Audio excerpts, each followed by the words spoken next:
Societal and political trends are rapidly breaking down the family that once was the cornerstone of our great American culture. At FIT, we know you cannot get this information on your own, so we'll bring it to your TV every single week. And we always invite all opposing views.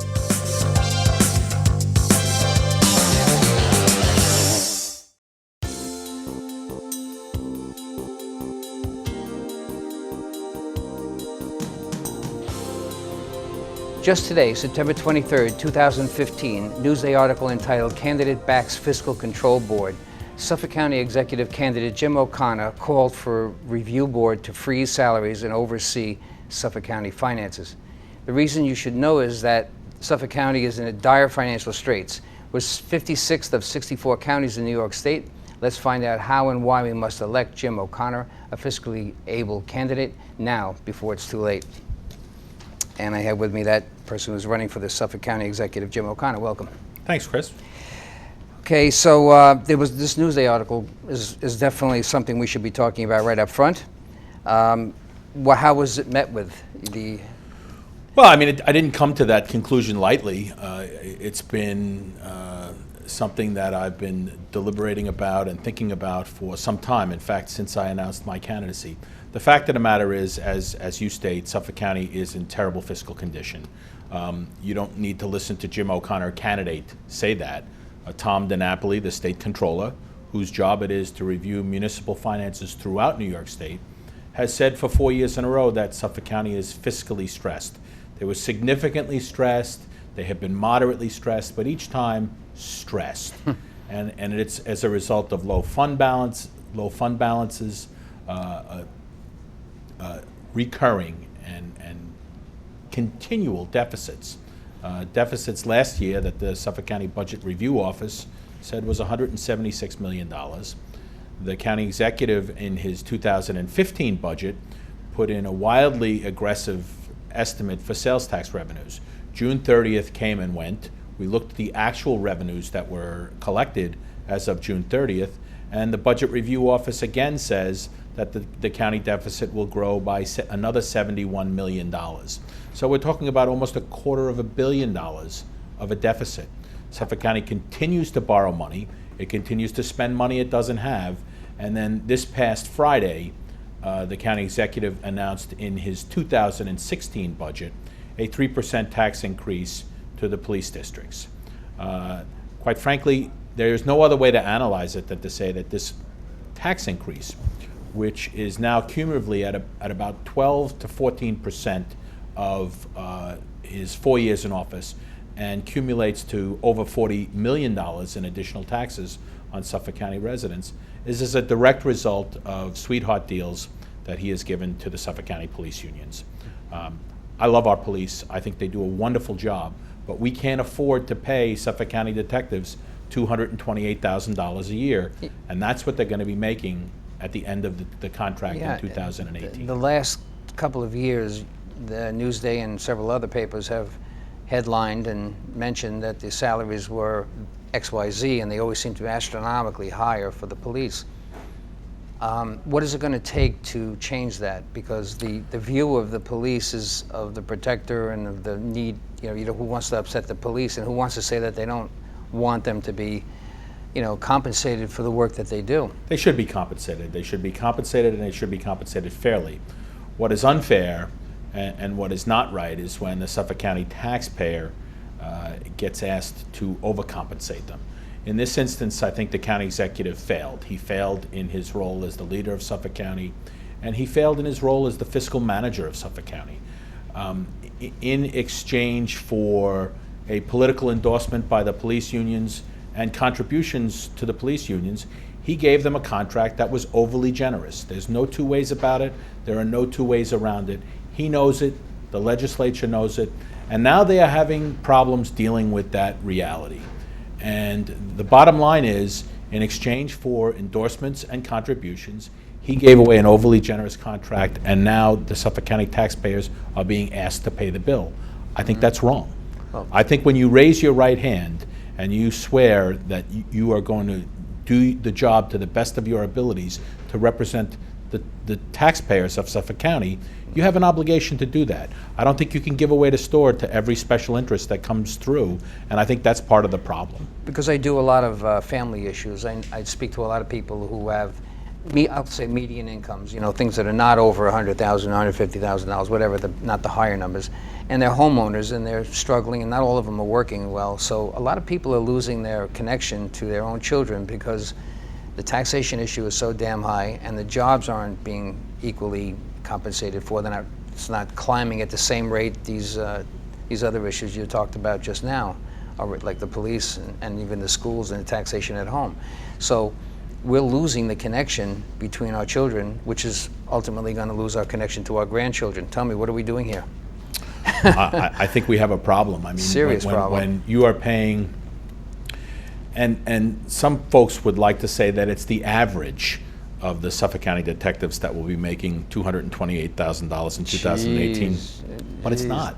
It's not. It's worse than that. Oh my God. 82% right now of Suffolk County detectives are already at the top of their pay grade and the top step within their pay grade.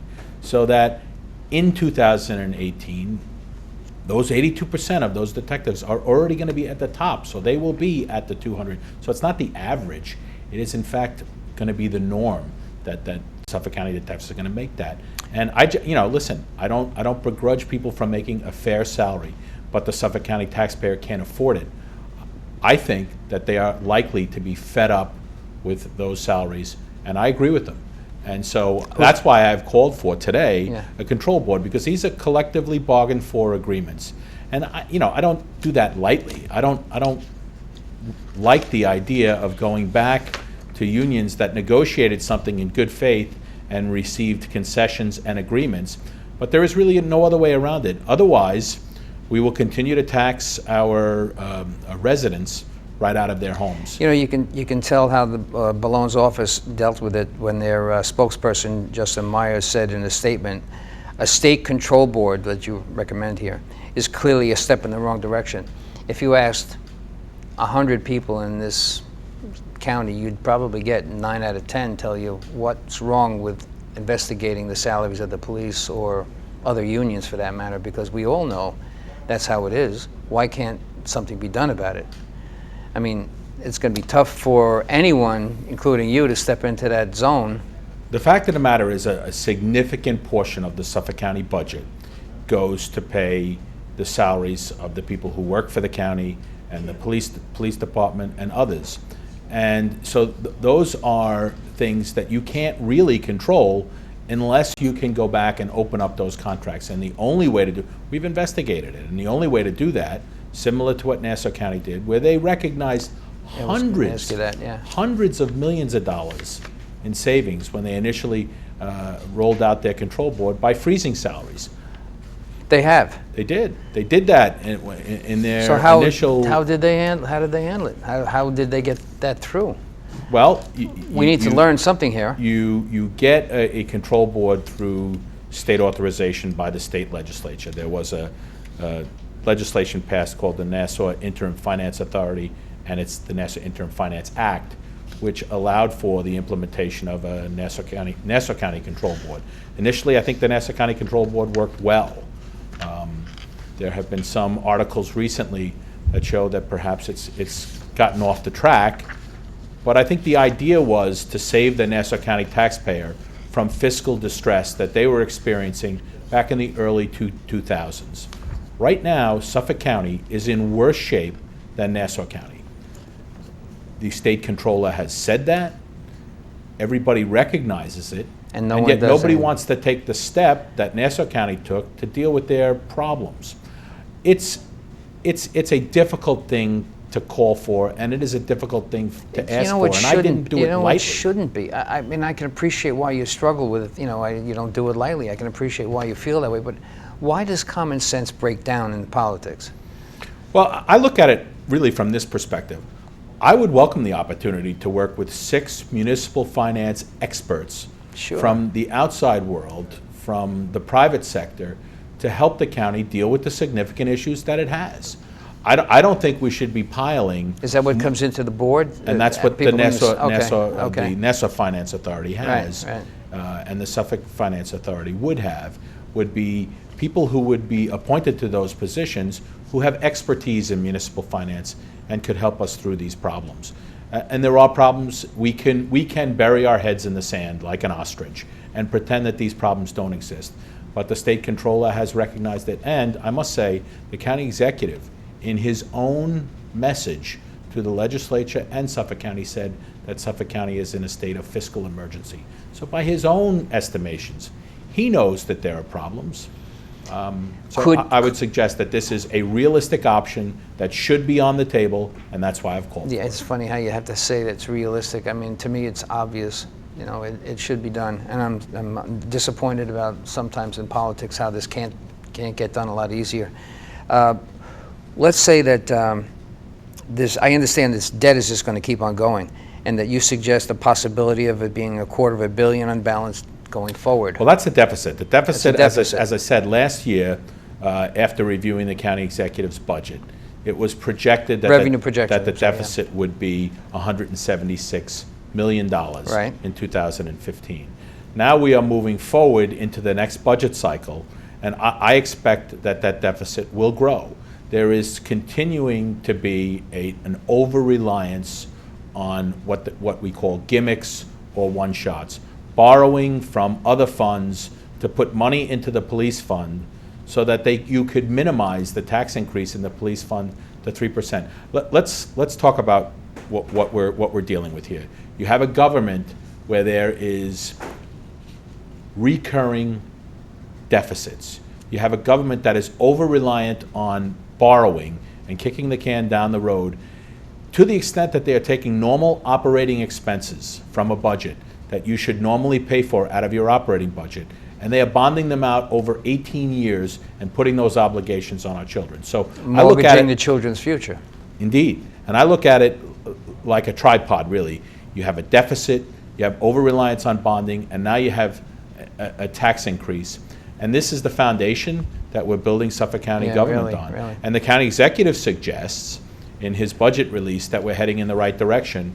And one of the county legislators, my friend Tom Silmy, called him out on that and said we are not heading in the right direction. In fact, we are heading in the wrong direction. And I agree with him, and that's why I'm running for this office.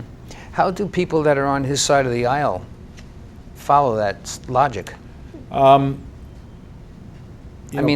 tricky.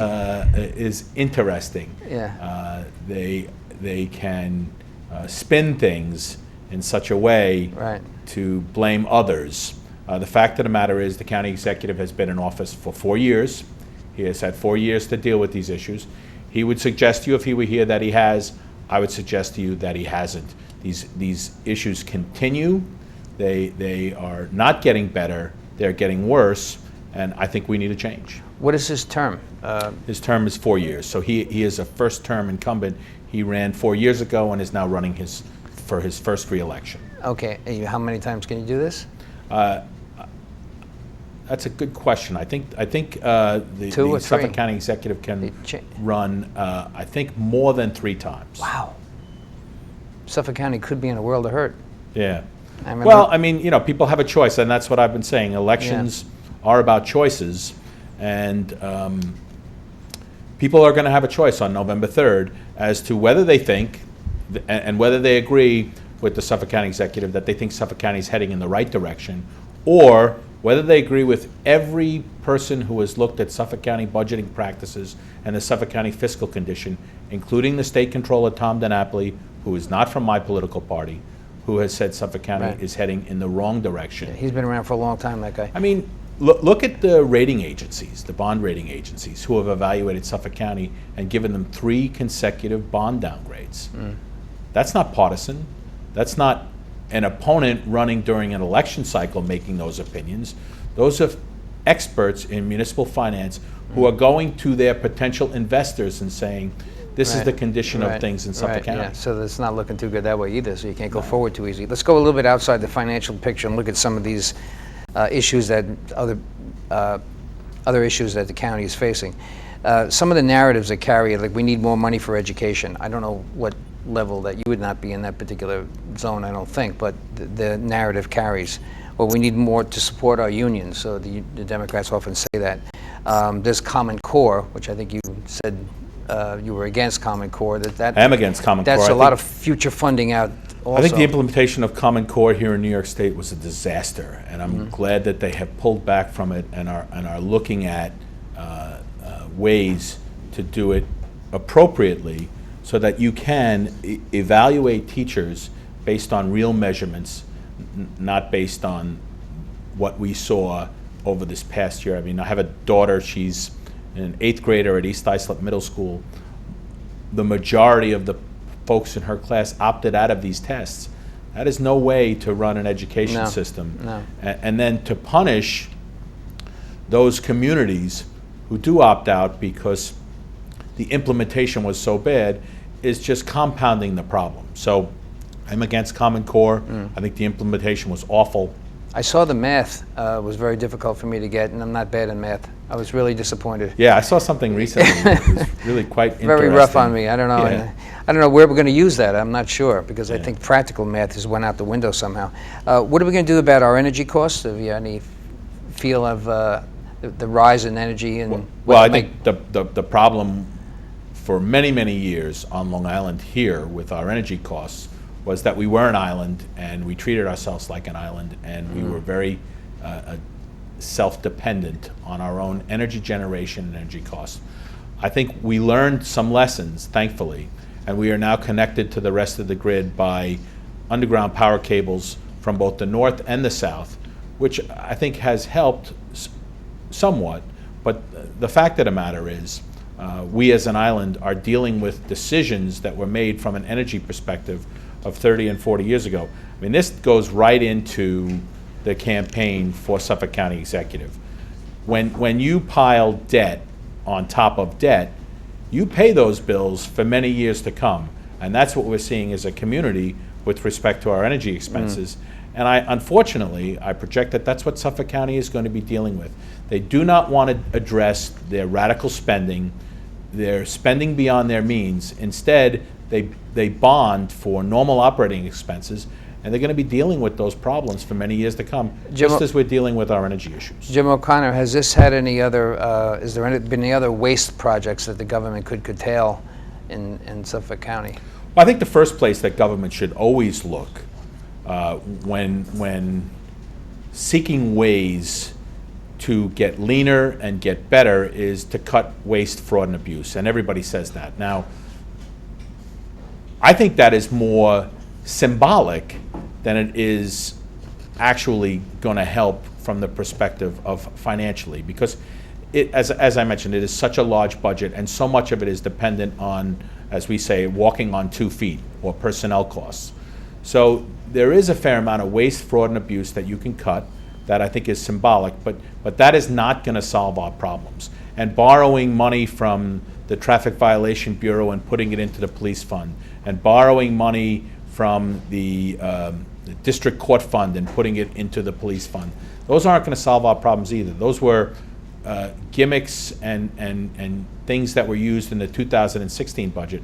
The only thing that I think is going to solve our problems is to really get to the root issue, which is right now over $400 million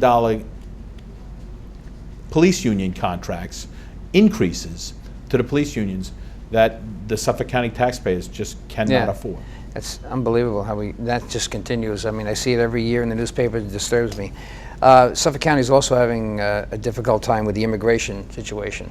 I know Farmingville had a very difficult time at the time, and now we don't really know what to do with our people, and we just keep absorbing people, and there's sometimes turmoil between the citizenry and local populations that seem to be infiltrating our area.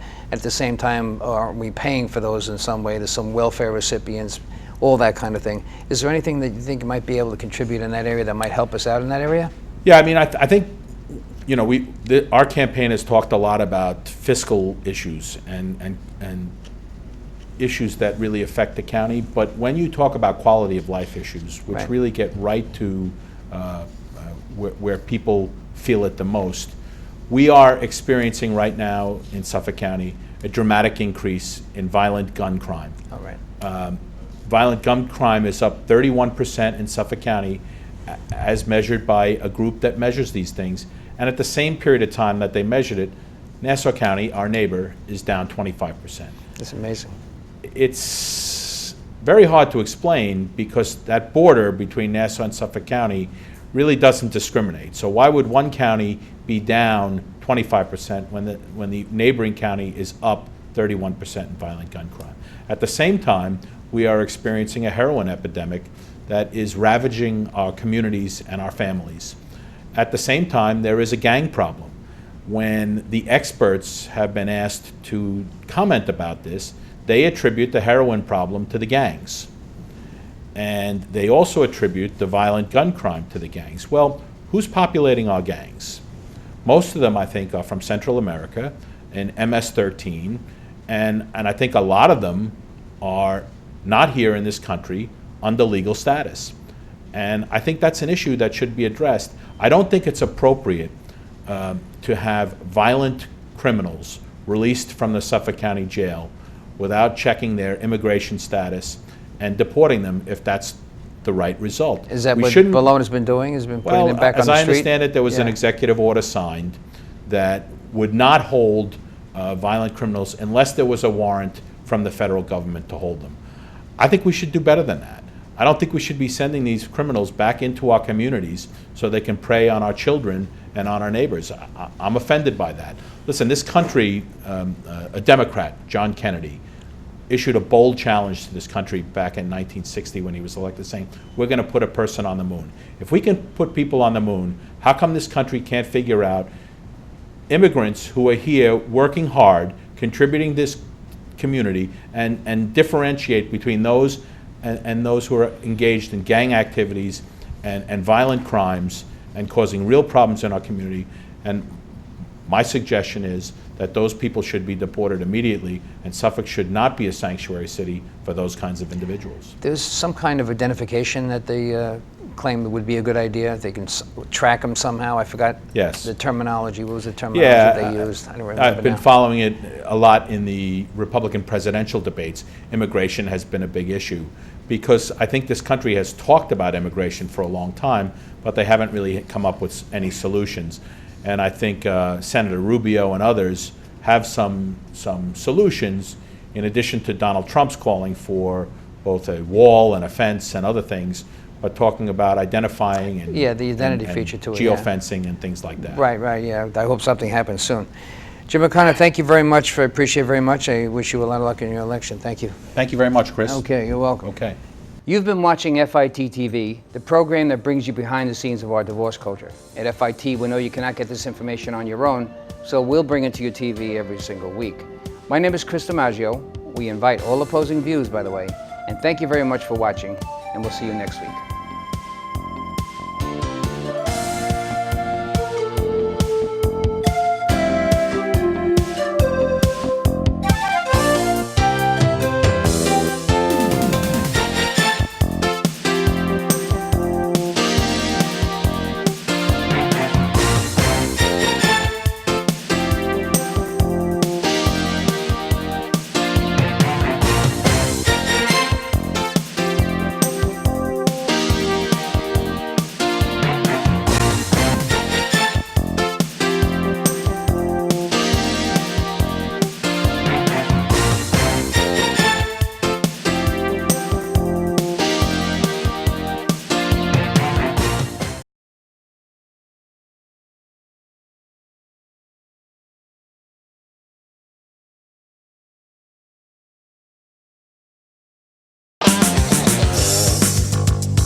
Every week we return all our cans and bottles. Yeah, we help to reduce the world's waste. But aluminum? It's like gold. Oh, yeah. Environmental defense. Get green. For more environmentally friendly tips, go to getgreen.com. Oh, there's a bottle. Where? Right over there. To your left. To your left. There you go. You got it.